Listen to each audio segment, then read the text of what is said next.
نحمدہ و نصلی علی رسولہ الکریم اما بعد فاعوذ باللہ من الشیطان الرجیم بسم اللہ الرحمن الرحیم السلام علیکم۔ شروع کرتے ہیں اللہ تعالیٰ کے عظیم نام کے ساتھ جو سب سے برتر ہے، واحد ہے، اور اس نے ہمیں اشرف المخلوقات بنا کر پیدا کیا، اور پیش کرتے ہیں لاکھوں کروڑوں درود و سلام آقائے دو جہان صلی اللہ علیہ وآلہ وسلم پر۔ اللہم صلی علی سیدنا محمد وعلی آل سیدنا محمد وبارک وسلم صلی اللہ علیہ وآلہ وسلم۔ سامعین گرامی، ہمارے پاس ایک بہن آئیں جو بتا رہی تھیں کہ ان کے شوہر پر بے تحاشا قرضہ چڑھ چکا ہے اور کوئی صورت ایسی نہیں بن پا رہی کہ جس سے یہ سارا قرض ادا ہو سکے۔ دوسری طرف جس نے قرض دیا تھا وہ شخص قرض کا بار بار تقاضا کرتا رہا ہے اور اب بدتمیزی اور دھمکیوں پر اتر آیا ہے،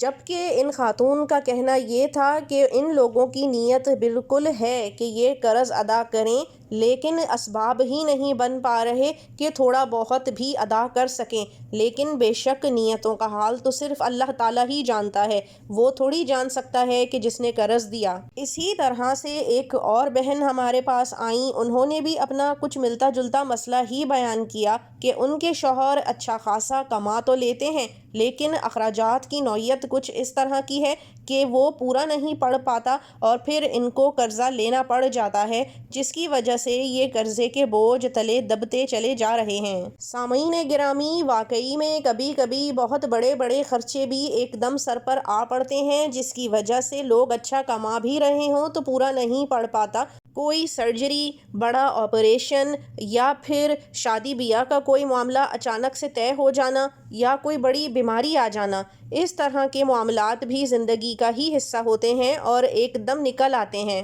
اب چاہے صورتحال کچھ بھی ہو، لیکن قرض ایک ایسا وبال ہے جو انسان اپنے کندھوں اور کمر پر لادتا چلا جاتا ہے۔ قرض لینے والے کی نگاہیں ہمیشہ جھکی رہتی ہیں اور وہ سر اٹھا کر نظریں ملا کر کسی سے چلنے کے قابل نہیں رہتے۔ اسی لیے کیونکہ یہ مسئلہ کافی عام ہے اور بہت سے لوگوں کا مسئلہ ہے، آپ کے لیے ہم ایک ایسا وظیفہ لے کر حاضر ہوئے ہیں جو حضرت علی رضی اللہ تعالیٰ عنہ نے ایک شخص کو بتایا تھا جس نے آ کر ان کے پاس شکایت کی تھی۔ لیکن اس عمل کو آپ کے سامنے بتانے سے پہلے آپ کو ایک بات ضرور بتاتے چلیں کہ جب بھی آپ قرضہ لینے کھڑے ہوں تو ضرور یہ سوچ لیں کہ کیا یہ قرضہ آپ انتہائی مجبوری میں لے رہے ہیں، واقعی میں ایسی کوئی ضرورت آن پڑی ہے کہ جس پر قرضہ لینا بہت زیادہ ضروری ہو گیا ہے، یا پھر آپ کسی چھوٹی موٹی ضرورت یا پھر کوئی ایسا خرچہ جو لازم نہیں لیکن آپ پھر بھی دنیا دکھاوے میں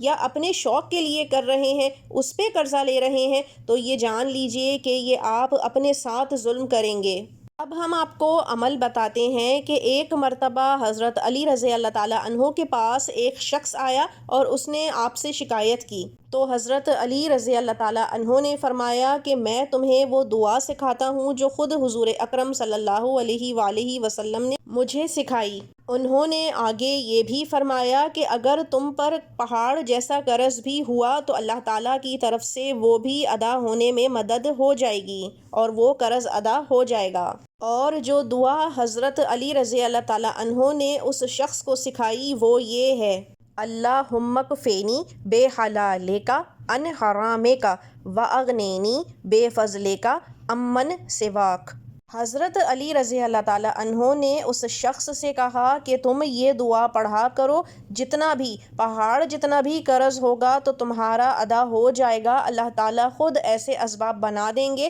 کہ قرض فوراً ہی ادا ہو جائے گا۔ سامعین گرامی، اب آپ کو یہ دعا پڑھنی کس طرح سے ہے وہ سن لیجئے۔ کرنا آپ نے یہ ہے کہ ہر نماز کے بعد اول و آخر درود ابراہیمی کو 3 مرتبہ پڑھنا ہے، اور پھر درمیان میں اس دعا کو جو ابھی ہم نے آپ کو تھوڑی دیر پہلے بتائی ہے 11 مرتبہ درمیان میں پڑھ لینا ہے، اور پھر ہاتھ اٹھا کر اللہ تعالیٰ سے اپنے قرض کی ادائیگی کی دعا مانگ لینی ہے۔ دعا کرتے ہیں کہ اللہ تعالیٰ ہم سب کی پریشانیوں کو ختم فرمائے اور پرسکون زندگی نصیب فرمائے، آمین۔ اب ہمیں اجازت دیجیے، وآخر دعوانا ان الحمد للہ رب العالمین۔ اللہ حافظ۔